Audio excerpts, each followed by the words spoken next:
Now, why European leaders say peace cannot be achieved without Ukraine's involvement. How do you really interpret that stance in the context of these upcoming talks? Yeah, it's interesting. What you're really hearing from a lot of European leaders, a lot of European officials, is that a deal with Ukraine cannot be reached without Ukraine at the table. Of course, it's one of the major parties involved in this conflict. They are a sovereign and independent country who, of course, the invasion has really been ongoing ever since 2014, of course, with the invasion of Crimea, which is something that I think oftentimes gets forgotten within the mainstream news and the mainstream press because all you hear about is, that the conflict started in 2022 with respect to the escalation of the war. And, it's unfortunate because obviously what this means is the fact that the conflict has been ongoing for so long that it seems to have been forgotten about. And it seems as if, what Donald Trump is, thinking to himself right now is a sentiment that a lot of people have been thinking. And that is that we need to do whatever we need to do to get Russia to stop without actually thinking, what can we do to ensure that Ukraine's sovereignty can be protected? Now, what specific risks do you see if Kyiv is pressured into giving up territory as part of a peace deal?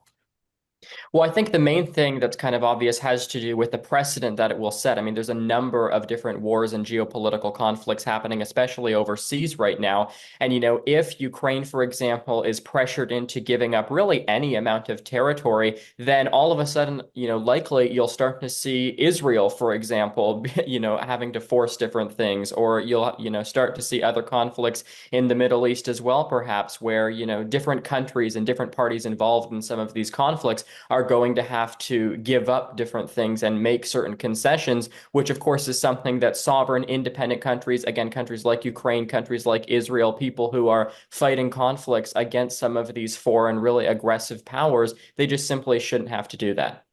So, Wyatt, how might the Trump-Putin meeting in Alaska really shape the broader international response to the war? Yeah, so actually, I mean, of course, we're starting to see some reaction again because European leaders are the ones who have been making those statements that Ukraine must be involved at the table. So you're seeing them kind of a little bit angry with Donald Trump and the American administration more broadly. Of course, that's not new, right? That's not specific to this issue. If you look even to Canada's Prime Minister, of course, Mark Carney, the relationship has been pretty tense there. This might only kind of further make that relationship more tense because, of course, people will remember that when Volodymyr Zelensky, the president of Ukraine, came into the Oval Office for a meeting with President Trump a few months back, Donald Trump, was a little bit kind of hostile towards Volodymyr Zelensky throughout that meeting. And so people might look at this depending on how the meeting with Vladimir Putin goes, right? I think if the meeting with Vladimir Putin is just as toxic or just as hostile as the one with Volodymyr Zelensky seemingly was, people might not be as frustrated. But if Donald Trump comes and he makes kind of the similar kind of friendly bromance style rhetoric that he did back when they met for the G7 in 2018, then I think, you're going to start to see some anger and frustration within kind of the headlines because people will wonder, well, why are you talking to someone who is a dictator, who is a war criminal in one way, but talking to another guy who is a sovereign and independent leader in, a more kind of hostile way? Let's talk a little bit more about U.S. President Donald Trump. He's advanced his deadline for additional sanctions on Russia, Wyatt. Now, do you think this really strengthens or undermines his negotiating position? I think it'll kind of all depend, right? Because after, the meeting goes, depending on how it goes, we know Donald Trump is very much into retaliation and kind of revenge, based politics, if you will. So if the meeting with Vladimir Putin goes poorly, I think what you'll start to see is Donald Trump maybe imposing those sanctions almost immediately after. And that's been some of the discussion that we've been seeing because Donald Trump, again, you look to tariffs, for example, another story that's been in the news a lot recently. When he doesn't like how things are going, he uses these different tools as really negotiating tactics to try and get other countries to bow down to his demands and to make concessions to him. So I think he might end up using some of these sanctions in a similar way, if necessary, to try and get Vladimir Putin back to the table. Because, aside from being willing to meet with Donald Trump, the two have actually had a pretty tense relationship, especially over the course of the past few months. Going back to his first term, actually, all things considered, wasn't that poor of a relationship, and they were known for getting along, in in the same way that Kim Jong-un and Donald Trump seemingly got along. But this time, Donald Trump has, publicly come out a number of different times over the course of his administration, posting to Truth Social, etc., saying that he's frustrated with Vladimir Putin because he is continuing to bomb, he's continuing to go after the people of Ukraine without actually, willing to discuss why is he doing it or what is actually behind it all. So let me ask you something. Where do we go from here if no agreement is reached and we get just and lasting peace?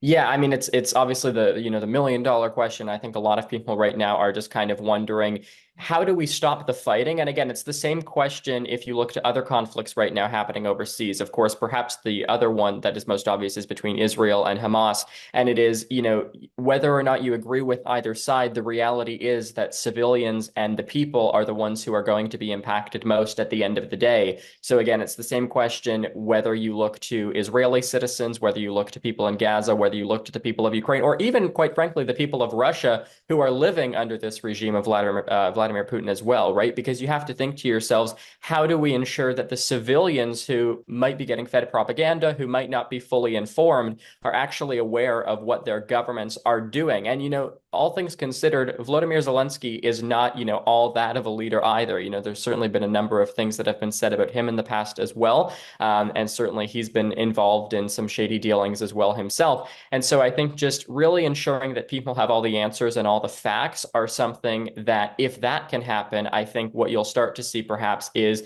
more of a people-led revolt towards some of these figures. And that might actually be what can put a, end to the war. Because right now you have two very egotistical leaders who are fighting back and forth. And actually, as Donald Trump said, again, with respect to the conflict in Israel, I think the same sentiment can be said with respect to the conflict in Ukraine. And that is that, countries have been fighting for so long and they just don't know what they're doing. Of course, Russia is the aggressor in this conflict and they should be treated as such.